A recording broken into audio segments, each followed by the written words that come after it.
Buenas tardes a todos y todas. Nos volvemos a ver después de la semana universitaria para comenzar lo que habíamos anunciado desde el principio de la cátedra, que tiene que ver con el taller pues, que vamos a desarrollar para de alguna manera aplicar conocimientos que hemos estado viendo acá y que son muy útiles pues, para temas de innovación. Recuerden que esta cátedra habla del mindset innovador y por lo tanto es muy importante pues, tener algún tipo de temática práctica que ayude a bajar esos conceptos en un caso real, y por eso vamos a hablar de este tema que se llama Design Sprint, que es una técnica que permite llevar a cabo procesos de innovación, y la idea es que en estas próximas 6 sesiones pues llevemos esa temática y hagamos en la medida pues, de que vamos avanzando en esa temática, pues vamos haciendo lo que corresponde a cada una de las etapas de la misma. Vamos a ver que es una temática que se divide en 5 días, por decirlo de alguna manera. Se nombran como los días en inglés, y a partir de esa dinámica de 5 días muy compacta, pues se va desarrollando toda una serie de técnicas que van a permitir al final salir con lo que se podría considerar una idea validada, y eso es bastante importante en el proceso de innovación. El día de hoy vamos a ver muchas cosas, tal vez un día de mucho contenido, pero digamos que esta primera parte habla de las metodologías o de las disciplinas que son una especie de destilado en esta otra metodología, y ya acá hablamos ya como de la metodología en sí, pues dar una sinopsis de lo que es este método de trabajo, de dónde proviene, y de pronto dar unas pinceladas para preparar lo que va a ser el primer taller, que va a ser para ustedes el próximo jueves, y con ello pues empezarán a poner en práctica esta metodología que de alguna manera pues hemos venido introduciendo en las sesiones con la solicitud de la escogencia de un problema, y también con esa conformación de equipos, y también con esa preparación de herramientas que aquí vamos a ver pues que lo tiene todo un significado. Entonces, siempre arrancamos por el por qué. Esto es iterativo, espero que esto se llame en las enseñanzas que ustedes queden toda esta cátedra, y es que uno siempre debe arrancar por el por qué. Acuérdense que hasta el libro de esto se puede leer, porque es importante siempre arrancar por el porqué. Y este tipo de metodología surge porque estamos en un entorno bastante desafiante en términos de entendimiento, en términos de adaptabilidad. Se dice por los expertos que estamos en una realidad VUCA. Este es un acrónimo que significa, primero, volátil. No hay cuestiones fijas, todo está fluctuando constantemente en muchos aspectos de la vida, no solamente pues en aspectos técnicos, también uno ve que son en aspectos sociales, aspectos políticos, aspectos geopolíticos. Es un entorno de mucha volatilidad, y vemos vaivenes muy fuertes, por ejemplo, entre la izquierda y la derecha de los países. Vemos movimientos sociales también muy fuertes, vemos una cantidad de cosas que hablan de una sociedad, de un entorno, de una realidad que está totalmente volatilizada. También se habla, esa U es de incierta o de uncertain, que quiere decir que se nos dificulta tener certezas sobre lo que va a pasar. La incertidumbre es bastante común por estos días. Se puede decir que muchas personas padecen esa incertidumbre, les pega duro, porque es bien complicado uno no saber qué va a pasar en 1 año, 2 años. Es muy difícil. Y creo que, por ejemplo, el tema de la pandemia fue uno de esos detonantes todavía más poderosos de esa incertidumbre, porque fuimos testigos de algo que llegó de la nada, nos encerró, pues puso en riesgo muchos empleos, muchos trabajos, y en este momento pues realmente no tenemos certeza si eso va a volver a ocurrir en un cercano futuro o si nos va a tocar esperar, como en el ciclo anterior, 100 años para que vuelva a ocurrir una gran pandemia a nivel mundial. Hay incertidumbre, y esa incertidumbre, vuelvo a insistir, es algo que es complejo de manejar. También tenemos esta complejidad como una de las características de esta realidad. Entonces, hemos visto que, por ejemplo, el entorno de la tecnología es sumamente complejo, el entorno social es sumamente complejo, el entorno empresarial es sumamente complejo, y manejar esta complejidad pues a veces trae retos muy grandes. Y por último, pues ambigüedad. Vemos una realidad en donde a veces encontramos conceptos que parecen encontrados, y uno está muy acostumbrado a tener que ver como la realidad de una u otra manera, pero muchas veces en esta realidad pues vemos que hay conceptos encontrados que coexisten y que son igualmente poderosos. Entonces esta ambigüedad es también una constante. Pero también se habla de una realidad BANI, que es otro concepto que inclusive surgió post-pandemia. Antes teníamos el tema de VUCA, antes de la pandemia. Cuando llegamos a la pandemia, alguien elaboró pues esta conceptualización, una realidad frágil, quebradiza. Creo que fuimos testigos con la pandemia de cómo un agente externo, un patógeno que se desarrolla por allá en China, en un mercado, pues pone en jaque a prácticamente toda la humanidad. Eso hace que tengamos esa conciencia de fragilidad ansiosa. Vivimos épocas de mucha ansiedad. Cuando estuvimos viendo ese lado oscuro de la web, encontramos ahí varias justificaciones de ese entorno ansioso, porque estamos intoxicados de dopamina, siempre queremos más, y esto nos genera mucha ansiedad. Vivimos en una época de ansiedad no lineal, lo hemos repetido aquí constantemente, la realidad y los desarrollos y muchas cosas generalmente tienen curvas exponenciales o curvas que suben y bajan, y la linealidad con que muchas personas tienden a pensar pues se choca de frente con la realidad y generalmente causa asombro o desconcierto. Incomprensible, tantas cosas que ocurren al mismo tiempo, tanta tecnología, tanto avance, tanto progreso en muchos campos, retroceso en otros, pues generan que muchas personas no logren comprender realmente cómo es la realidad. Entonces, esas realidades así pues también están dando como resultado unos nuevos miedos. Entonces, hay unos miedos bastante ya identificados que se puede decir que están asociados con las características VUCA o BANI, y tenemos que es bastante, pues desde hace rato se habla de él, del FOMO, del miedo de perderse algo. Como estamos hiperconectados a todo momento, tenemos 20 plataformas de redes sociales o de mensajería que nos inundan de mensajes, pues siempre se crea esa ansiedad de perderse algo, que alguien tuiteó algo, que alguien publicó algo, que alguien tagueó algo. Entonces tenemos miles de ansiedades de perdernos cosas. Eso es parte de la realidad de muchos, que tienen que ir conectados a un teléfono para no perderse nada, pero es casi que una carrera que no se puede ganar.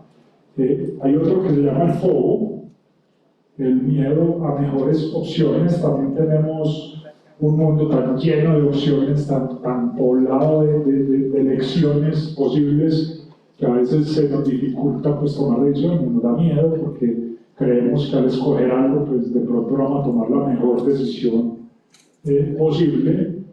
Y esta cultura de la elección, esta cultura de tener cientos de posibilidades, pues se ha estudiado que a muchos les causa mal, esa es una idea, que mientras más posibilidades tenía el hombre de elegir, pues más inclusive feliz o libre, o no sé, podría ser, pero resulta que estamos dando cuenta que entre más teníamos para elegir, es más complicado, más difícil, sufrimos más porque tenemos miedo a que no sea la mejor opción la que elegimos. Pero ese fobo también tiene otra sección que es fear of being obsolete, o el miedo de quedarse obsoleto.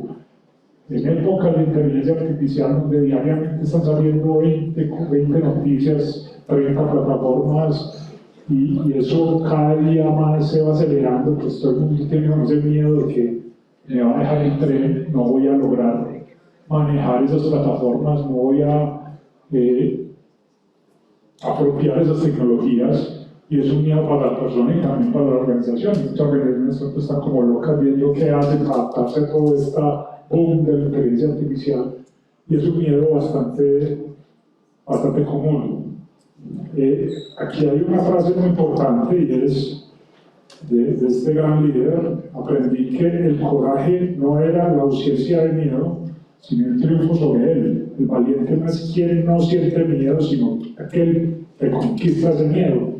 Un gran líder, de los líderes más importantes de la historia moderna, que nos enseña que los miedos están ahí, y no es cuestión de simplemente no tenerlos, que ahí están, y muy seguramente nos van a pegar en algún momento ese miedo a quedarnos fuera, ese miedo a tantas opciones, ese miedo a ser obsoletos, pero lo que tenemos que tener es cierta actitud para podernos sobreponer a esos miedos y poder seguir adelante.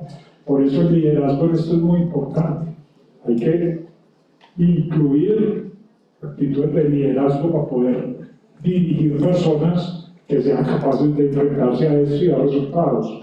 Entonces, debe haber una transformación del liderazgo. Ustedes son personas privilegiadas de la sociedad, muy poquitos llegan a una universidad como ustedes, y todavía más poquitos llegan a graduarse o a ser ingenieros, técnicos, tecnólogos.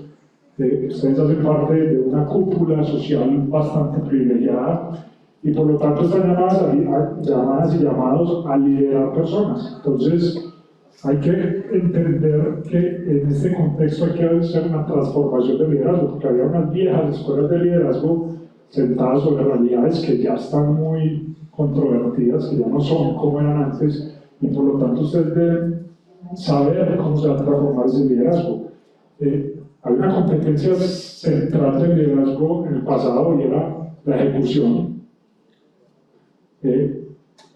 pero en el futuro la competencia central va a ser la innovación. Los líderes tienen que dirigir, tienen que inspirar equipos que innoven, porque si no innovan, esta realidad supremamente cambiante pues puede mover pisos de manera muy potente, y organizaciones que antes tenían un futuro asegurado, sale una tecnología nueva, sale una realidad nueva, se quedan sin fundamento y sale alguien que sí pudo innovar, sí pudo aprovechar los cambios tecnológicos y les mueve el butaco. Entonces, ese liderazgo tiene que tener la innovación como una competencia central. Tarea clave en el liderazgo pues, del pasado, de hoy, es definir la dirección, mientras que en el mañana hay que crear contextos, hay que crear lugares en los cuales las personas sean capaces de enfrentarse a estos miedos, sean capaces de asumir estos riesgos que tienen que asumir y sean capaces de crear cosas nuevas. Entonces, esa creación de contexto es muy importante y es parte de esa función del líder. Hay unos focos del pasado hacia dónde vamos y minimizar las diferencias, y hoy o el mañana nos tiene que invitar a una reflexión continua sobre quiénes somos y a maximizar las diferencias. Eso suena muy extraño, pero es que en el contexto de la innovación es muy importante la diferencia, muy importante maximizarla, porque la diferencia da oportunidades. Entonces, hay que aprender a eso, a tener equipos cada vez más diversos, y hay que aprender a estar siempre preguntándose quiénes somos, yo quién soy como persona o como organización. Claramente esto tiene un contexto bastante profundo que en una de las clases posteriores vamos a ir como a la madre de ese concepto, pero esa pregunta, ¿quién soy yo? Bien sea a nivel personal o a nivel empresarial, es fundamental. Hoy vamos a ver algo del nivel empresarial, pero posteriormente vamos a ver algo ya a nivel personal que espero que les sirva bastante. El resultado del liderazgo tradicional es seguidores que ejecutan, mientras que el liderazgo del futuro tiene que ser comunidades que innovan. Esta transformación tiene que buscar eso, o sea, un líder tiene que crear comunidades que hagan nuevas propuestas, que se adapten rápidamente al cambio, porque si no, el cambio en algunos casos es superamente vertiginoso y puede dar traste con muchas cosas. Entonces, esa transformación de liderazgo es muy importante tenerla en cuenta, porque ustedes van a ser líderes de equipos que van a tener que innovar. Entonces, tienen que saber claro cuál es su foco, su competencia, cuál es la tarea clave, el foco y cuál es el resultado. Eso es bien importante. Se habla de un liderazgo multidimensional. Antes había como una concepción más rígida del liderazgo, pero hoy se habla de un liderazgo inclusivo, educador, íntegro y consciente, basado en el reconocimiento del logro, creativo, adaptativo, innovador e inspirador, y todo se centra en el propósito. Por eso es que siempre empezamos por el porqué, esa es la pregunta fundamental, y ese es siempre por el porqué, porque es el propósito, hay vos encontrar el propósito, y el liderazgo tiene que construirse de manera multidimensional para poder dar los resultados que tenemos que dar en un contexto tan cambiante, en un contexto tan dinámico, en un contexto tan retador como el que nos presenta la modernidad. Y en esto volvemos a caer en un tema que hemos aquí expuesto ampliamente, y es el enorme poder de las preguntas. Siempre he dicho, es una habilidad, una competencia humana fundamental, eso de hacer preguntas. Se habla del prompt engineering, o de la ingeniería de prompts, que no es otra cosa que usarle preguntar a una máquina, pero las preguntas son el lenguaje de la estrategia, y por eso es que este tipo de metodologías son de las cosas que tienen que afinar en ustedes esa capacidad de hacer preguntas, la capacidad de enfrentarse a un problema preguntando. Y eso va a ser uno de los, espero yo, de los resultados que vamos a tener con este taller. Hay una praxis de la planeación estratégica tradicional, donde se tiene planeación, luego una ejecución. Esa ejecución pues, se tendría que dar dos resultados satisfactorios o eficientes. Hay una verificación de resultados, luego hay un ajuste, esa es la planeación, y este era como el ciclo de la planeación estratégica. Era una estrategia oculta, se traducía en un plan, y no había como un remarque de pensamiento. Siempre, supuestamente, sabíamos que era lo que iba a funcionar y que era lo que no iba a funcionar.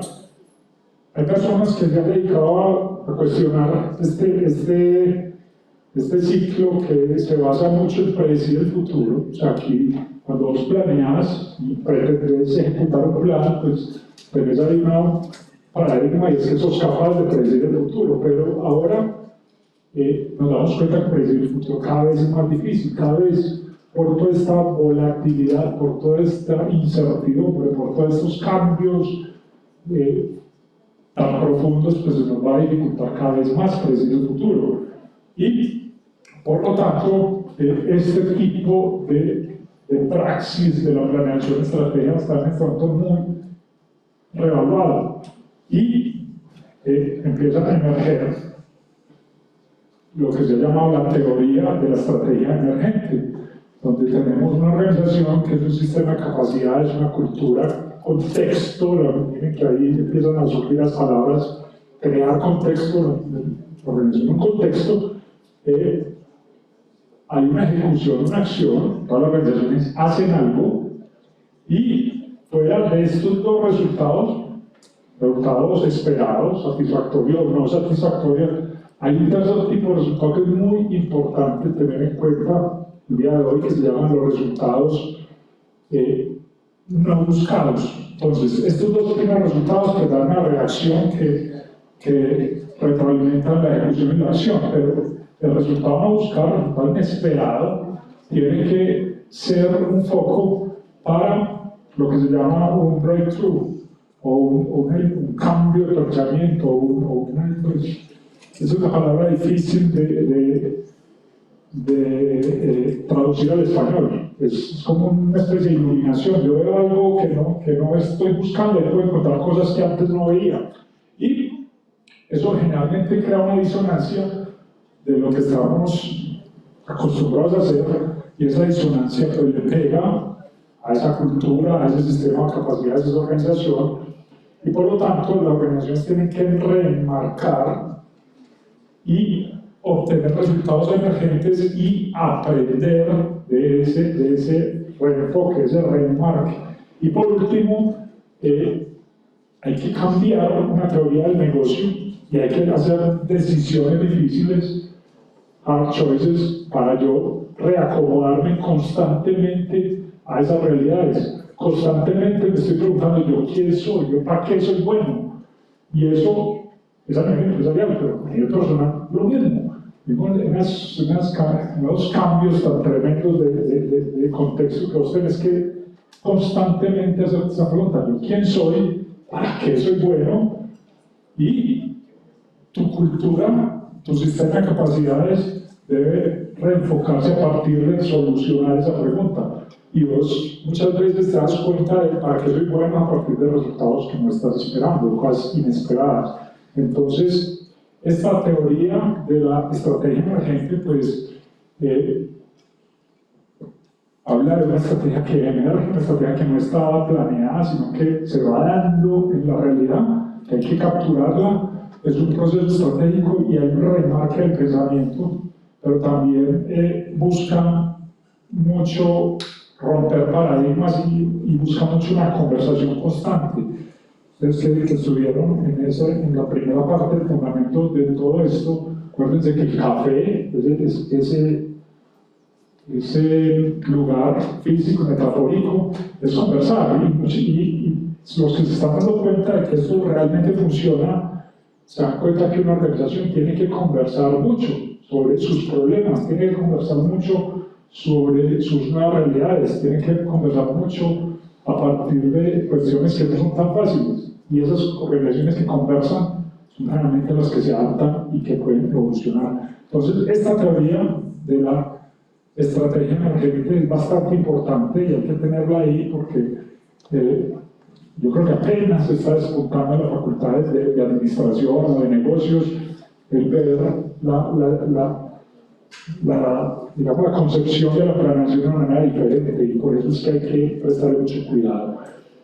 La gerencia va a pasar de dirigir a instruir, de restringir a expandir, de excluir a incluir, de repetir a innovar y de solucionar problemas a retar. Entonces, miren que ahí vuelve y juegan esas palabras de innovación, de inclusión, de expansión. Entonces, no solamente pues, el liderazgo, sino ya pues el que ejecuta pues, el nivel ejecutivo de ese organismo, pues también tiene que transformarse porque el entorno lo pide. O sea, esta diversidad que invita a incluir, porque es necesaria para que haya innovación. Vos con iguales similares a vos, que tienen de alguna manera, no vas a innovar nunca, o por lo menos de una manera potente. Cuando tenés equipos multidisciplinarios, equipos diversos, tenés más potencia a la hora de obtener resultados innovadores. Y esta metodología del Design Sprint, del cual estamos hablando hoy, al cual vamos a dedicarle 5 sesiones para hacer un taller, es una metodología integradora. Aquí se integran diferentes metodologías, diferentes enfoques para esta praxis de la innovación. Aquí vamos a ver algunos de esos esas metodologías, esos enfoques que de alguna manera tienen integración o tienen un aterrizaje en este design sprint. Primero el design mindset o la mentalidad de diseño, donde hablamos que hay que pensar y actuar centrado en el ser humano. Tiene que haber una visión de radicalidad hacia el nuevo futuro. Hay que abrazar la incertidumbre. Miren que aquí ya empiezan a aflorar esas cosas que están dentro de esas realidades VUCA, esas realidades BANI. Hay que abrazar esa incertidumbre, hay que aprender a partir de la experimentación, hay que explorar los espacios del problema, hay que colaborar en equipos diversos. Y miren que empezamos a escuchar ya como un mantra una serie de cosas: diversidad, experimentación, problemas, incertidumbre, visión de futuro, centrarse en el ser humano. Entonces aquí sí, o sea, vamos a encontrar estos conceptos que son transversales a muchas de las cosas que hemos visto acá. Hay otra disciplina muy importante que se llama Design Thinking, que esta disciplina pues busca, a través de una metodología que primero empatiza, después define, luego genera ideas, prototipa y testea. Es supremamente compatible con lo que vamos a ver de Design Sprint, prácticamente lo mismo. La metodología de Design Sprint hace esto: empatiza, define, idea, prototipa y testea. Con otras palabras se pone y en otros contextos, pero es lo mismo. Entonces ya el Design Thinking marca una dinámica y el Design Sprint ya le da un aterrizaje muy concreto en una metodología de 5 días, corresponde también con estos 5 días, por estos 5 bloques que tenemos acá. Hay otra dinámica muy importante que surge del software, de la disciplina del desarrollo de software, que es donde yo me he movido pues, profesionalmente, y por eso sé que el software sin agilismo pues, prácticamente era muy difícil desarrollarlo. De alguna manera me tocó ver proyectos monolíticos sin este concepto de los sufrimientos de tipo de proyectos, y ya después acomodarme a metodologías ágiles donde uno ya ve cómo las cosas fluyen mucho más potentemente. Cuando teníamos un monolito con esa también la premisa de planear muy bien, ejecutar bastante bien. El software es muy difícil porque el software tiene muchos cambios, muchas vicisitudes también. Entonces hay un manifiesto del desarrollo ágil de software, y se voy a leer muy pequeño. Estamos descubriendo mejores formas de desarrollar software, tanto por nuestra propia experiencia como ayudando a terceros. A través de este trabajo hemos aprendido a valorar individuos e interacciones sobre procesos y herramientas, software funcionando sobre documentación extensiva, colaboración con el cliente sobre negociación contractual, respuestas de cambio sobre seguir un plan. Esto es, aunque valoramos los elementos de la derecha, valoramos más los de la izquierda, es decir, estos de la izquierda son más valorados de estos. También hay que documentar, hay que tener procesos, pero es mejor la interacción, es mejor el software funcionando, es mejor una colaboración, una respuesta continua al cambio. El agilismo se puede desgregar en satisfacción del cliente, adaptación al cambio, estrategias frecuentes, entregas frecuentes, trabajo en equipo, personas motivadas, comunicación directa, software funcionando, continuidad, excelencia técnica, simplicidad, equipos autoorganizados y mejora continua. Son 12 principios que se aplican a estos equipos de software que desarrollan grandes plataformas y desarrollan grandes proyectos de una manera muy rápida, muy ágil y muy adaptativa. Abrazan ese concepto de la incertidumbre, ese concepto de que a vos te varía el contexto y el software es todavía más volátil, porque en software pasan muchas cosas, cambian los sistemas operativos, los plugins, las plataformas, las tecnologías. Entonces, si vos no estás abrazando ese cambio continuo, pues te vas a quedar fácilmente obsoleto. Entonces, el software como disciplina de desarrollo siempre piensa que el entorno va a cambiar y sobre eso construye. Entonces el agilismo es tener ciclos muy cortos de planeación, de verificación y adaptación ante cambios que son continuos. Entonces uno, por ejemplo, planea un sprint de software para 8 días, y en 8 días planea, ejecuta y verifica qué ha pasado en esos 8 días. y cada vez son más cortos los ciclos porque se necesita ese agilismo en todo esto. Hay otro planteamiento que es el planteamiento de Lean Startup, que es como lo vimos en algunas diapositivas anteriores, este concepto Lean o Lean Manufacturing lo construye Toyota con una manera pues, de generar alto estándar de calidad, producción más eficiente, y llega este señor Ries y le da un upgrade y habla de Lean Startup. O sea, es una manera de entender a estas empresas emergentes, generalmente tecnológicas o generalmente de alta innovación, y saca estos dos libros, El método y el camino, y básicamente es un postulado muy importante. Una startup es una institución humana diseñada para crear un nuevo producto o servicio bajo condiciones de incertidumbre extrema.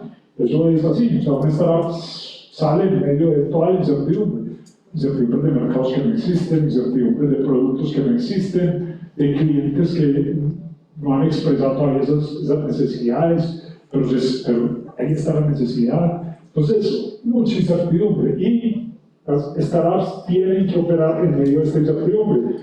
Entonces, es muy diferente al entorno de las grandes corporaciones, donde hay cierta certidumbre, hay ciertas constantes operativas que permiten que todo sea como muy reglado, todo sea muy ordenado en cierto modo, mientras que la startup es un mundo que cambia constantemente, mucha incertidumbre, vienen esos conceptos de iterar, pivotar, y todo eso básicamente es cambiar constantemente de rumbo porque las situaciones así lo ameritan. Si no puedes fracasar, no puedes aprender. Otra de las frases importantes de Eric Ries en sus libros, y es muy importante porque hay que abrazar ese fracaso. Muchas han conseguido una startup como una fábrica de fracasos, pero de fracasos rápidos, y eso también está muy en conjunción con lo que escuchábamos de ese patio de juego o de ese laboratorio. Cuando hablábamos de esos lugares, tenemos que estar dispuestos a fracasar, a pegarnos mamonazos en el piso, a caernos, a volver a levantar. No estaba muy de esa dinámica, no tener nada garantizado, simplemente tropezarse muchas veces, levantarse y seguir hacia adelante.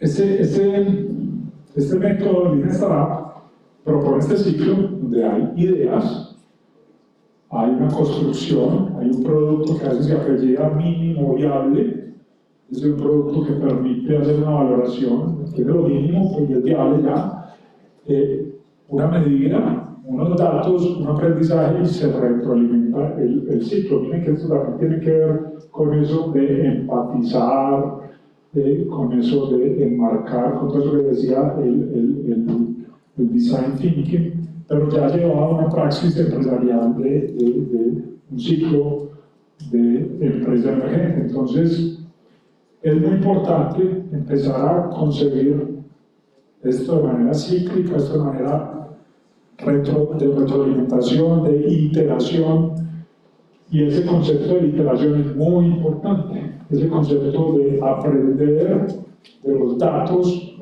y de un producto que vos puedes construir de manera rápida, es muy importante en todo esto, y ese es uno de los conceptos que vamos a mirar en este design sprint. Creo que es de los conceptos más poderosos de ahí. Es como yo en 5 días logro desarrollar una idea a nivel de prototipo, y vamos a aprender de que muchas veces tenemos una idea muy fija de lo que es un prototipo y hay que desbaratar esa idea, pero un prototipo puede ser muchas más cosas, no solo puede ser algo casi muy parecido a un producto terminado, pero lo importante es testear, aprender de datos y retroalimentar el ciclo. Entonces eso lo vamos a ver muy claro en el ciclo de Design Sprint. Hay quienes hablan de que lo importante es crear rápido, medir rápido y aprender rápido. O sea, eso es lo importante en una startup. Estar en ese ciclo, pero con rapidez, no eternamente, sino moverse rápido. Y por eso es muy importante este tipo de metodologías que en ciclos cortos, de 5 días, pues nos permiten de alguna manera crear rápido, medir rápido y aprender rápido. Esa es la propuesta muy importante del método que vamos a ver en los próximos 5 sesiones. No existe experimento fallido, solamente experimento con resultados inesperados. Miren que eso tiene relación con lo que hablamos de la teoría de la estrategia emergente. No existen resultados, son resultados inesperados, ahí están. Si nosotros tenemos esa capacidad de aprendizaje, vamos a aprender de esos resultados inesperados y no lo vamos a dar como una falla, no lo vamos a castigar por entre comillas, equivocarnos. En estas dinámicas, ese concepto de equivocación como que es muy revaluado, el concepto del fracaso es muy revaluado. Si uno aprende de todo lo que va pasando, pues realmente no se equivocó ni no fracasó, está aprendiendo, es un aprendizaje continuo. Y es parte de lo que hay que entender muy bien para enmarcar todas estas metodologías. Y aquí hay un paso muy importante. Acuérdense que cuando hablábamos de que ese café donde vamos a curiosear, donde vamos a hablar con los demás, donde vamos a explorar conversaciones inesperadas, es parte de la curiosidad, pero hay que pasar, cuando hablamos de entornos empresariales, ya un valor agregado. No nos sirve de nada curiosear si no generamos valor para alguien y podemos cobrar por ese valor. Entonces, para hacer eso, hay empresas que han sido bastante exitosas, que son referentes. Este señor estuvo en 3 empresas de esas, Amazon, Groupon y Uber, y el líder de innovación dice: la filosofía es que tienes que construir tu empresa para que sea un gran motor experimental, y tiene que empezar justo al principio. O sea, las empresas tienen que construirse como motores experimentales, como lugares donde continuamente están probando ideas, procesos, productos, y eso es lo que constituye hoy en día una empresa exitosa. Las que no son motores experimentales, pues están condenadas a un status quo que muy seguramente a la vuelta de unos cuantos años va a estar totalmente revaluada. Entonces, es muy importante concebir las empresas como motores experimentales. Y miren que ya el gran jefe, por ejemplo, de Amazon, habla de la siguiente manera: nuestro éxito en Amazon es una función de cuántos experimentos hacemos al año, al mes, a la semana y al día. Éxito es función de los experimentos. Entonces, si lo dice Jeff Bezos, si lo dice Amazon, algo deberá tener de razón. Una de las empresas más exitosas del mundo, con una noticia bastante importante esta semana. Le metió, si no estoy mal, 3 billones de dólares, 3 mil millones de dólares a una startup de inteligencia artificial que se llama Anthropic, que tiene una cosa que se llama Cloud.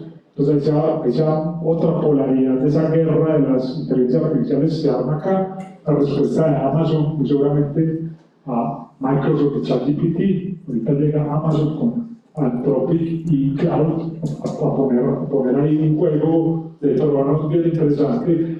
Y hay que entender eso, o sea, experimentar. Entonces, lo que vamos a ver con Design Sprint es una manera de experimentar rápido, de experimentar consistentemente, de experimentar con un flujo que permite que los experimentos estén bien direccionados. Eso es una de las grandes magias de esta metodología: es cómo vos logras enmarcar un problema con una técnica. En mi concepto es sencilla, no es nada fácil, no es como ingeniería de cohetes, una técnica sencilla, pero que en su sencillez da un poder tremendo, puede generar ideas que se ejecutan muy bien y que pueden dar productos que se miden y que pueden ser probados en un mercado. Entonces, es muy importante el tema de la experimentación, ese laboratorio que vimos como tercer lugar fundamental para temas de la innovación. Y aquí tenemos toda una historia tremenda de este señor, pues, que lo hemos mencionado muchísimas veces en esta cátedra, famoso Steve Jobs, que en algún momento de Apple tenía este símbolo, la bandera pirata, y izaban la bandera pirata, y era el símbolo de uno de los departamentos que se encargaban en el mundo de Mac, pues, de desarrollar ese sistema operativo, ese hardware, y él tiene unos conceptos bien importantes detrás de eso. Entonces, pues él decía, ¿por qué no lanzan las Malvinas si puede ser un pirata? Esa es la frase directa de Steve Jobs. A un análisis decía, ser un pirata significaba moverse rápido, libre de burocracia y de políticas internas, significaba ser audaz y valiente, dispuesto a tomar riesgos considerables para obtener grandes recompensas. Esa cultura pirata, como la nombró él, que era muy importante en Apple, pues termina siendo, yo creo que uno de los componentes fundamentales del éxito de la empresa más grande del mundo, el poder moverse con audacia, con velocidad, en entornos arriesgados, y eso es lo que nos invita esta metodología de Design Sprint, es movernos en entornos y así poder obtener la gran recompensa. Entonces ese arquetipo del pirata, del que va a mares llenos de peligros, muy audazmente y saca botines muy grandes, pues tiene mucho que ver también con estas dinámicas de innovación rápida. Tenemos que tener ese mindset de la prueba constante, mindset, mentalidad de probar, probar y probar y probar. Hay que meterse eso en la cabeza. Hay que probar nuevas ideas. Eso es una de las cosas muy importantes y que es parte de esta metodología, probar nuevas ideas, probar nuevos modelos de negocio. También se prueba. No nos debe casar con un modelo de negocio, sino buscar modelos de negocio alternativos que permitan generar valor de maneras diferentes para las organizaciones. Probar nuevos productos, eso es muy importante, tener esas dinámicas de sacar productos y de irlos exponiendo ante el gran público para ver cómo es su desempeño.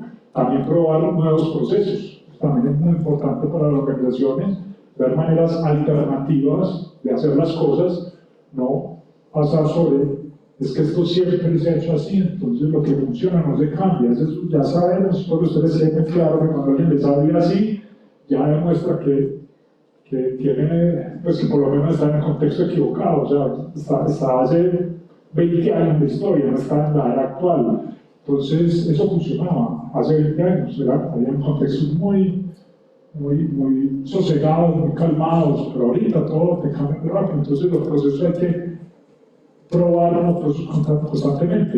Y aquí viene algo que es muy importante y es el valor de esto que se llama las hipótesis. ¿Por qué? Porque este mundo empresarial se está uniendo con el mundo de la ciencia, con este mecanismo. El científico está totalmente acostumbrado a formular hipótesis, parte fundamental de su trabajo. Las personas de la empresa no, formulaban otro tipo de metas, objetivos, hipótesis muy raras. Pero un artículo muy importante que decía por qué las hipótesis vencen a las metas, habla de la siguiente manera: las empresas deben enfocar la energía organizacional en la generación y prueba de hipótesis. Las hipótesis obligan a los individuos a articular de antemano por qué creen que un determinado curso de acción tendrá éxito. Luego, una falla expone una hipótesis incorrecta, que puede convertirse de manera confiable en aprendizaje organizacional. Cuando vos vas a probar una hipótesis, no hay problema si está incorrecta. Entonces te diste cuenta ya, y eso ya es un aprendizaje, una ganancia para la empresa. Cuando vos defines una meta y no la cumplís, eso está mal. Entonces, y ahí no hay nada, ahí hay castigo, allá hay otro tipo de dinámicas empresariales que no tan propias de esta era. Entonces, hay que empezar a convivir con la hipótesis y vamos a ver prontamente el jueves, vamos a hablar algo de la hipótesis, un conocimiento básico de lo que es formular hipótesis, porque la idea del primer día del taller está muy centrado en el tema de las hipótesis. Hay que desarrollar dos preguntas fundamentales cuando nos enfrentamos a estos ejercicios de innovación.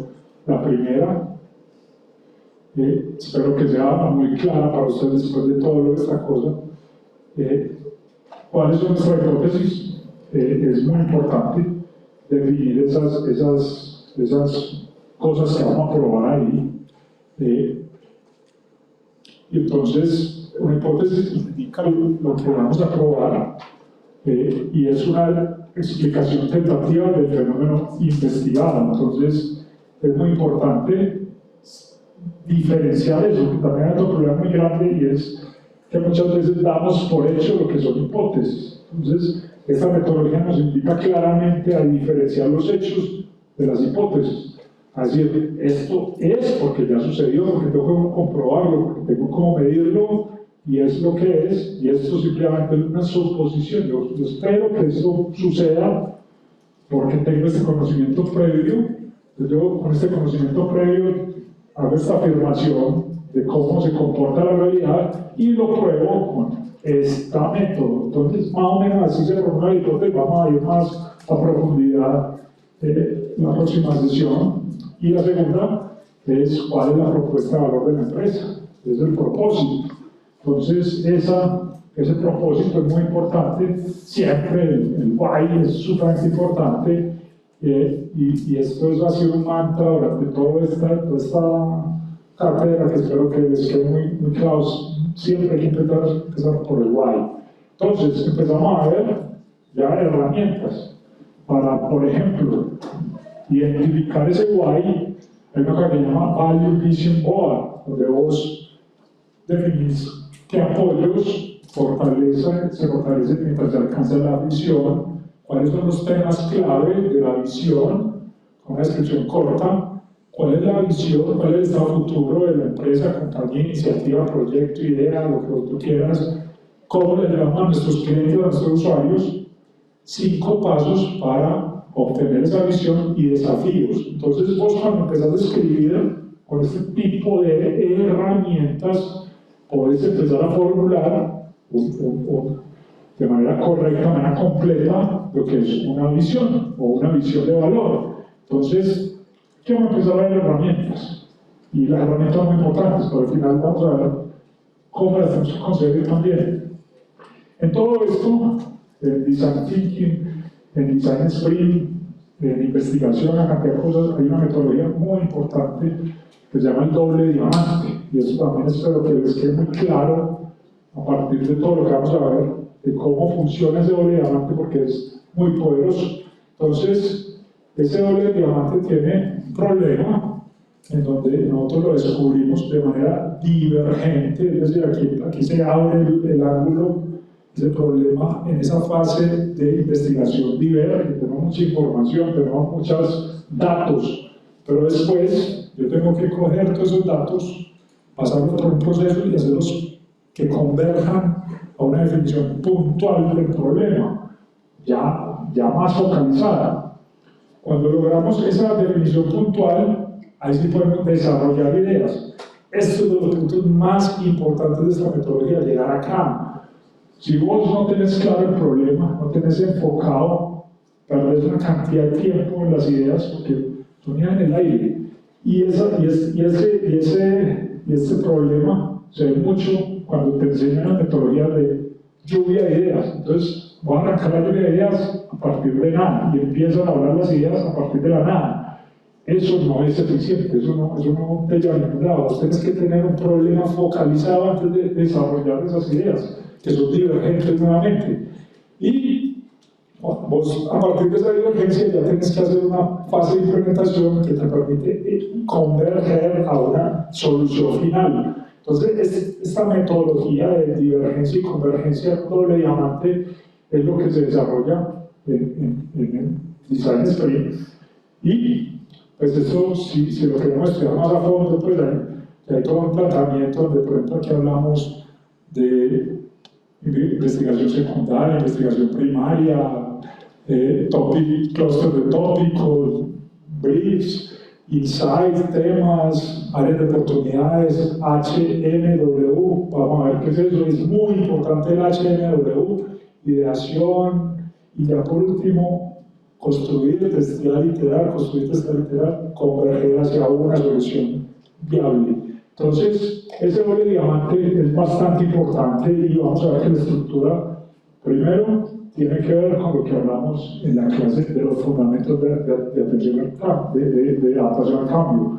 Cuando nosotros estamos definiendo, descubriendo y definiendo puede decir que estamos en el café, estamos conversando, estamos compartiendo ese conocimiento para llegar a temas concretos. Cuando hacemos esa fase de interacción, de generación de ideas, eso se parece mucho a un patio de recreo lúdico, debe ser descomplicado, debe ser con todos esos elementos que te permiten tener ideas divergentes, ideas locas, ideas también a veces convergentes, pensando dentro de la caja. Y por último, ya le entregas todo un laboratorio, de vos testeas, haces testing y entregas una solución a partir del laboratorio. Entonces, estos tres lugares, metafóricos y físicos, se adecuan perfectamente a las dinámicas del doble diamante. Y lo que vamos a ver en Design Sprint es básicamente una caja de herramientas, una serie de herramientas múltiples que las tenemos ahí, que a veces las podemos aplicar en secuencias largas, otras veces en secuencias cortas, pero es vos tener una cajita llena de cosas. Pero ¿cuáles son las características de una caja de herramientas? Primero, uno no puede utilizar todas las herramientas a todos los problemas. Uno necesita un martillo para clavar, destornillador para atornillar, destornillar, etc. No las dos cosas al mismo tiempo porque te machucas, no vas a hacer nada. Entonces, esta caja de herramientas la hay que aplicar con criterio, varios criterios que espero que ustedes aprendan a desarrollar, pero esto se aprende en la práctica, esto no aprende con la teoría, esto tiene que practicar y por eso es que va a ser dinámica taller. Primer paso, hay que saber para qué sirven las herramientas. Si yo no sé que un martillo clava o que una llave de tubo, pues no hace esto, pues voy a equivocar la herramienta. Entonces, lo primero, y vamos a empezar a hacer ese trabajo, es entender para qué sirven las herramientas. Y hay unas, no todas, pero por lo menos hay un set de herramientas que les va a permitir a ustedes enmarcar un problema, desarrollar prototipos, etc. Y el segundo paso ya es la maestría, dominarlas. Primero, hay que entender que nadie nace aprendido en esto. Nadie coge una herramienta de cero y ya es un maestro artesano, sino que le toca aprender un trabajo de ejecución, de conocimiento de la herramienta, de prueba, de testeo hasta que logra la maestría. Ahí está la frase de Picasso. Siempre estoy haciendo lo que no puedo hacer para poder aprender a hacerlo. Este taller va a ser una invitación mucho a esto. Ustedes las herramientas, algunos las conocerán, otros hace la primera vez que van a ver ese Value Reason Board o el Team Canvas o el User Persona o el User Journey, son todas cosas nuevas para ustedes, pero para la invitación, que sean como Picasso, nuevas, hay que empezar a utilizarlas. Y en la medida que la va a utilizar, es que va a aprender cosas que me van a servir para solucionar esos problemas. Aquí les dejo este QR, que es un QR donde hay una presentación donde están todas esas herramientas. Pues, vuelvo a decir, hay un compendio bueno, no es exhaustivo, es un buen compendio, hay muchas más, pero aquí ustedes pueden tener una buena cajita de herramientas para desarrollar cosas de Design Sprint. Aquí lo dejo, también ya está en el grupo, ustedes pueden entrar al grupo de LinkedIn y ahí van a encontrar esta presentación de la caja de herramientas y la idea cuál es, descárguenla, pónganla ahí y estoy en el final, pero la idea es, están medio pensando en un problema, ¿sí o no?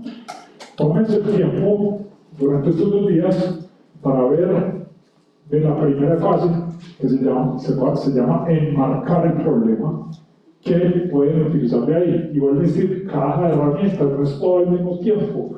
Miren ahí qué les sirve para el problema que ustedes están diciendo, saquen la herramienta, utilícenla, pero hagan ya previo a lo que vamos a hacer la próxima clase, hagan el trabajo de empezar a enfrentarse a las herramientas. Vamos a hacer un receso de 5 minutos y seguimos con la segunda parte de esta presentación.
Bueno, entonces vamos a continuar con la segunda parte. En esta parte, como estamos acostumbrados a quedar sobre las mismas preguntas, pues ya acuérdense que arrancamos porque esta metodología, ya hablamos como un entorno macro, es decir, la sociedad, pues la realidad, Bucabani, esos miedos y cómo esto de alguna manera pues ayuda a contrarrestar todo eso. Pero ya vamos a ir a un entorno un poco más micro y volvemos a preguntarle por qué esta metodología, ya no micro. Entonces, en lo micro, pues, esta metodología del Design Sprint, como su nombre lo dice, Sprint, que es velocidad, pues, Sprint es una carrera de velocidad. Entonces, esto permite que esta metodología sea veloz, eficiente, rápida y tiene mucho que ver pues, con esas carreras de los 100 metros, pues, donde es muy corto el tiempo y hay que lograr resultados pues, rápidamente. Es muy importante todo el proceso de colaboración y alineamiento que se da con esta metodología. Yo pues, podría decir que es de las cosas más importantes que existen, ese alineamiento, esa convergencia, colaboración que logra en poco tiempo. Y tiene cierta magia. Yo espero que alguno de ustedes se pueda dar cuenta que eso tiene cierta magia, o sea, el poder llegar a esos entornos colaborativos y formular con esos elementos de la metodología, eso hecho de marcar el problema y ya te da mucha fortaleza para poder tener soluciones que sean significativas. Espero que alguno de ustedes llegue a esa conclusión, como yo ya lo he llegado pues, operando este tipo de metodologías varias veces y me doy cuenta que tiene una magia impresionante. Entonces espero que alguno de ustedes pueda apreciar esa magia. El usuario es el centro, siempre hay que pensar en ese usuario, una persona a la cual le vamos a aportar valor, y es parte de lo que es esa dinámica también de testeo, de poner a prueba todas esas cosas. Entonces, muy importante ese user-centric como filosofía. Permite reducir riesgos porque de alguna manera en corto tiempo, en espacios controlados, reducidos, pues yo puedo tener unas respuestas muy importantes que me van a permitir ya ir por una ejecución de otro tipo de escala. Entonces, de alguna manera, reduce riesgos. Es un entorno seguro para innovar, explorar. Cuando se entra a esta dinámica y se entra como a este espacio temporal del Design Sprint, y también que puede estar en compañeros de ese espacio metafórico del café, del patio de juegos y el laboratorio, pues de alguna manera creamos un entorno seguro para que la gente se suelte y para que la gente pueda proponer sus ideas y pueda tener esas divergencias y esas convergencias que son necesarias en ese doble diamante. ¿Para qué sirve esto? De alguna manera, pues ya lo hemos visto, pues sirve para desarrollar nuevos productos o servicios. Cuando yo necesito hacer un producto o un servicio, esto es una metodología muy válida. Muchos de ustedes van a salir a las empresas a hacer eso, a desarrollar productos y servicios. Entonces, esta metodología les puede ayudar en esa dinámica para mejorar los productos o servicios existentes. Este es el área donde yo más he utilizado esta metodología. Yo sobre ya un producto existente rodando, pues se hacen mejoras, y esto sirve mucho para analizar y para poder enfocar un entorno problemático de algo que no está funcionando bien y poder dar una solución a ese entorno problemático. Entonces, funciona, y lo puedo decir por experiencia propia, que es muy buena para mejorar productos y servicios actuales.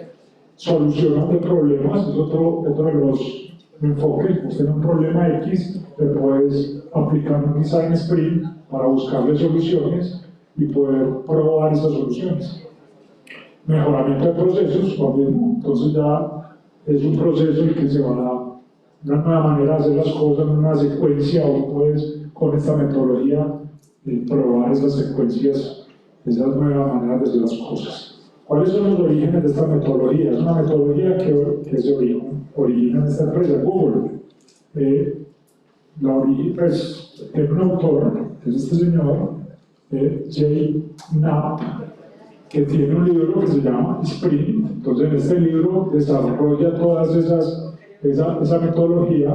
Este es él, muy joven, y vamos a estar viendo pues, videos de él, donde él mismo propone esta tecnología, la desarrolla, esta metodología la desarrolla, pero nos dice qué hay que hacer en cada paso. Al César, lo que es del César, pues que más que el autor de la metodología que nos puede venir a enseñar acá. Entonces vamos a utilizar mucho el material que él mismo ha desarrollado para eso. Es un material muy conciso, muy breve, no es muy digerible. Y una sinopsis de la metodología, ¿cuál es? Pues aquí tenemos el doble diamante. Aquí tenemos ya la versión resumida del doble diamante. Entonces podríamos decir que esto se divide en 5 días. Lunes, crear un mapa, elegir la meta. Martes, esbozar posibles soluciones. Miércoles, escoger la mejor. Jueves, crear un prototipo realista y viernes, probarlo con clientes potenciales. Entonces, estos son los 5 días de esa metodología. Monday, Tuesday, Wednesday, Thursday and Friday. Entonces, así se llaman, como los días en inglés. Y también lo podemos ver desde esta óptica. Esto es lo mismo, realmente es lo mismo, pero si la ponemos ¿quién está? Pero la vamos, si vos remarcas en el doble diamante, el lunes va hasta acá, ¿sí o no? El lunes va hasta acá. El martes, desarrollo de ideas. Martes hasta acá, y cuando ya empezás a enfocar, aquí, entonces este enfoque se va miércoles, jueves y viernes. Entonces, lunes, martes, miércoles, jueves y viernes, en la metodología. Hay un enmarque también con el doble diamante. Entonces, antes de arrancar un design sprint, vos tenés que tener un contexto de tu problema. Vos no puedes llegar en blanco al design sprint, vos tenés que tener ya algo en mente a lo cual vas a trabajar. Por eso es que yo desde hace mucho rato les vengo diciendo: escojan un problema, empiecen a familiarizarse con el problema, y por lo tanto, pues una de las cosas es que ustedes deben conocer, deben tener datos, deben por lo menos tener un contexto. Si no hicieron eso, pues la dinámica del taller va a ser un poco más árida, porque va a ser más simulada, por decirlo de alguna manera, pero si ustedes pensaron, leyeron, investigaron un poco ese problema, pues van a llegar con más contexto a la metodología, y por lo tanto va a ser más significativa para ustedes. Hay técnicas para reunir datos. Entonces esta ya la vimos, Value Vision Board, permite expresar la visión, el propósito, determinando apoyos, desafíos y rutas para el logro. Recuérdense que cuando yo tengo una herramientas, primero tengo que saber qué hace la herramienta y después operar la herramienta para poder obtener esa maestría de la operación. Entonces, aquí hay una herramienta para yo definir ese propósito, ese valor. Ahí está en esa presentación de caja de herramientas que la puse ahí. Ustedes van a encontrar Value Vision Board. Esto está en PPT, es decir, es editable, va a ser muy fácil para ustedes escogerlo y modificarlo. Hay otro que se llama Business Context Canvas. Como su nombre lo dice, habla ya del contexto del negocio y permite comprender el contexto en el que se encuentra el problema que se está tratando de resolver. Y funciona de esta manera: tendencias sociodemográficas, políticas, regulaciones, economía de mercado, competencia, tendencias tecnológicas, necesidades del cliente, incertidumbres. Vos empezás a resolver esos problemas, a hacerte esas preguntas que propone este Canvas y vas a tener un contexto de ese problema y por lo tanto vas a tener más oportunidades de tener soluciones que sean muy significativas. De hecho, este proceso es muy importante en culturas como la oriental. Ejemplo, los chinos han desarrollado industria de punta total porque desarrollan un muy buen contexto de la solución. Y ese contexto inclusive pregunta cuáles son las mejores soluciones en el mundo de ese estilo, traen expertos a que les enseñen cómo es eso y construyen a partir de eso, o sea, mejoran lo que es lo mejor del mundo. Entonces, el contexto de ese problema, de ese negocio, es muy importante y los que tengan mucho poder, mucha profundidad acá, es posible que empiecen con ventaja, es decir, van a construir sobre algo que ya tiene una construcción. Y hay quienes dicen que todo está inventado, que lo que hace cosas que no están muy visibles. Hay que ir a buscar, a sacar de los gavetas de universidades, de patentes, de todo, a ver dónde hay algo que estén pensando similar y ver si sobre eso se puede construir. Entonces, ese contexto es muy importante. Hay un mapa de ecosistema que básicamente permite identificar las partes interesadas, los recursos claves y las interacciones. Empezamos a hablar de este concepto que es muy importante, partes interesadas. Eso es, por ejemplo, básico con el concepto del capitalismo consciente. Ya no se habla del valor para los accionistas, el valor para las partes interesadas. Entonces, este es un ecosistema.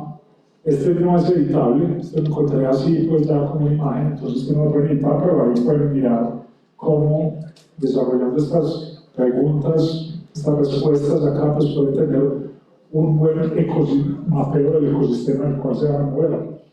Hay algo que se llama Stakeholders Map, que permite identificar grupos de interés que pueden aliarse con el proyecto en específico, ayuda a comprender mejor las necesidades y expectativas de cada grupo y a desarrollar estrategias para gestionar efectivamente sus intereses, y ubica a los grupos de interés en un plano según su poder e interés en el proyecto y de acuerdo a ello traza estrategias básicas de relacionamiento con dichos grupos. Entonces, este es un stakeholder map. Entonces, hay un vertiente de poder y hay otra de interés. Entonces, los que tienen alto poder, bajo interés, hay que mantenerlos satisfechos. Luego pones esos actores que están acá. Los que tienen alto poder y alto interés, hay que gestionarlos minuciosamente. Los que tienen bajo poder y bajo interés, contacto regular. Los que tienen alto interés y bajo poder, hay que mantenerlos informados. Entonces, cuando vos mapeas tus partes interesadas y lo pones acá, pues sabes cómo te tenés que desenvolver, y muchos proyectos requieren de esto para ver cómo los pueden empujar hacia los mercados que tienen que empujar. Hay otra herramienta muy útil que es para conocer el usuario, conocer esa persona a la cual le vamos a satisfacer una necesidad, y se llama el user persona. Entonces, ayuda a reconocer las necesidades y expectativas del cliente o usuario para el cual se desarrolla la solución. Entonces, muchas veces es muy importante empezar desde ahí, conocer a mi cliente o a mi usuario a través de esta herramienta para yo poder satisfacerlo de manera adecuada. Permite acercarse al conocimiento de sus comportamientos, motivaciones y objetivos, lo cual es útil al diseñar una solución. Es una descripción de un usuario prototípico de la solución sobre el cual es necesario aclarar algunos interrogantes fundamentales. Entonces vos definís un prototipo de usuario, la persona que va a ser ese arquetipo, prototipo de persona que va a utilizar tu solución, que va a verse impactado con tu solución, problema, y es una herramienta bastante útil. Entonces, aquí está. Vos haces como una descripción biográfica de esa persona arquetípica, no es que sea una persona física. Vos decís, fulano de tal es un hombre que nació en tal lugar, que tiene tantos hijos. Es como una pequeña biografía, una descripción, nombre, la nombrás.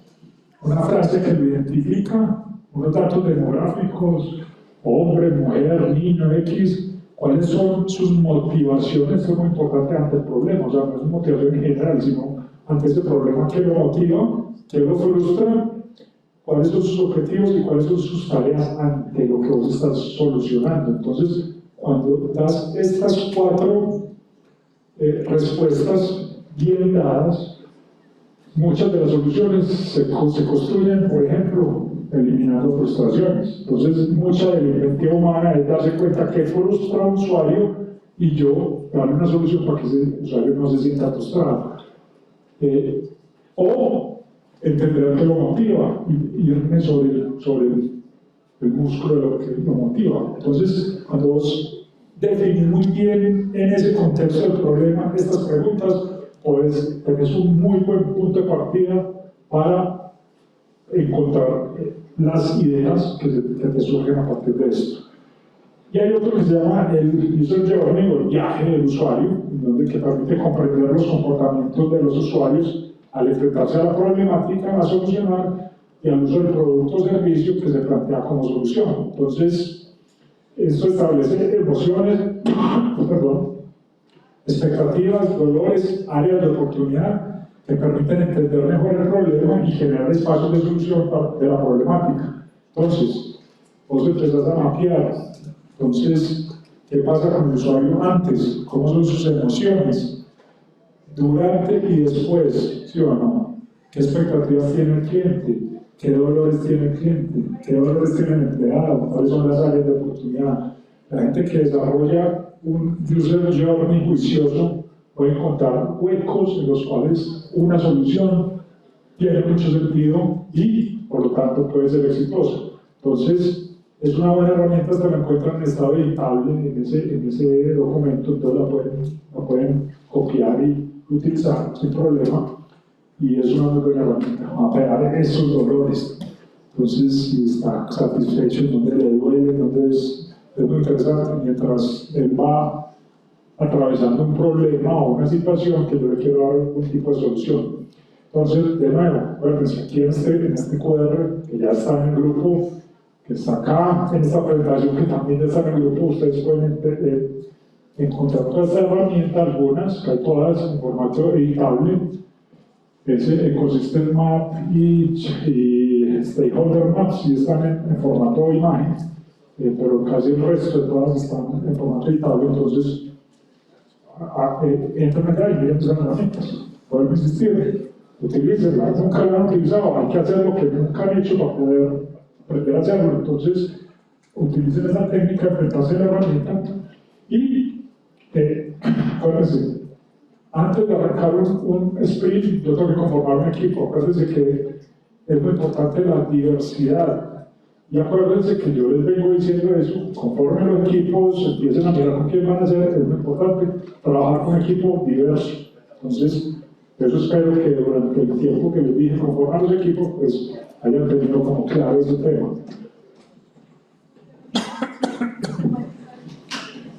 Es importante mapear stakeholders para ver quién puede aportarle a mi solución.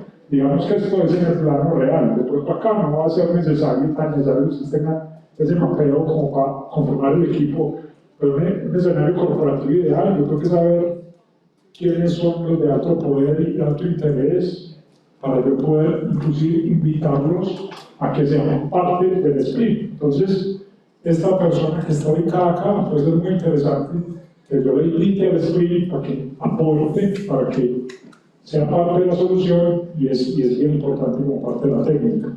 Y hay un canvas en las herramientas que es para yo poder crear ese equipo, permite seleccionar personas de diversas órbitas que aportan al desarrollo del sprint desde sus perspectivas. Entonces hablan 3 órbitas: equipo de proyecto, equipo habilitador, sponsor o cliente interno y equipo de aliados, ecosistema de terceros. Entonces, yo en un ejercicio real debo tener un equipo de proyecto y debo tener mapeado personas al interior de la organización que me pueden ayudar y personas al exterior de la organización que debo invitar al sprint para que sea lo más exitoso posible. Se dice que máximo 9 personas, una recomendación como del libro, por decirlo de alguna manera, y cuando vos vas a ir al design sprint, pues vos tenés que concretar con ellos una agenda, pues poder saber de cómo van a hacer esa reunión en una semana o en otro espacio, pero es muy importante el tema de esa concertación de la agenda.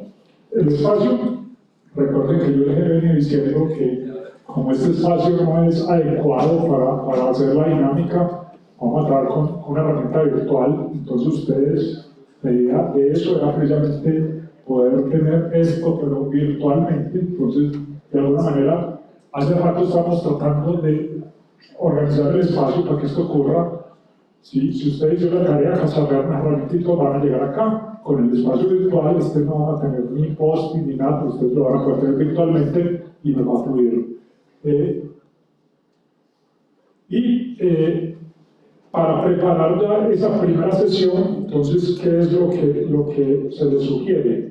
Para que lleguen con buenos elementos y sea una dinámica significativa. Recuerden, esto no es calificable, yo les voy a decir, tienen 5, ¿no? Esto es para que ustedes aprendan y practiquen algo. Entonces, si lo quieren hacer bien, si lo quieren hacer, sacarle provecho, se sugiere que cojan de esas herramientas, sobre todo de contexto y de preparación, y alguna de ellas aplíquenla al problema que ustedes están haciendo. No todas, porque si una cada herramienta usted no clava con todas las herramientas, usted clava con un martillo, pues cojan un martillo o 2 herramientas que necesiten, que les parezcan significativas, y utilicen estos 2 días para llenarlas. No tiene que ser exhaustivo, no tiene que ser, no les va a calificar, pero dése la oportunidad de utilizar la herramienta. Entonces, esa es la tarea para que cuando lleguemos acá, pues tengamos todo ese contexto y podamos entender muy bien lo que pasa en el lunes y sacar el máximo provecho. Entonces, recuerden que esto es un ejercicio de aprendizaje, esto es para llevarlos a ustedes en tiempos de cambio que están abiertos al aprendizaje, se dañarán en el futuro, mientras que aquellos que quieren saberlo todo estarán bien equipados para un mundo que ya no existe. Y nos vemos el próximo jueves para arrancar el taller. Que tengan una feliz tarde. Universidad Nacional de Colombia, proyecto cultural, científico y colectivo de nación.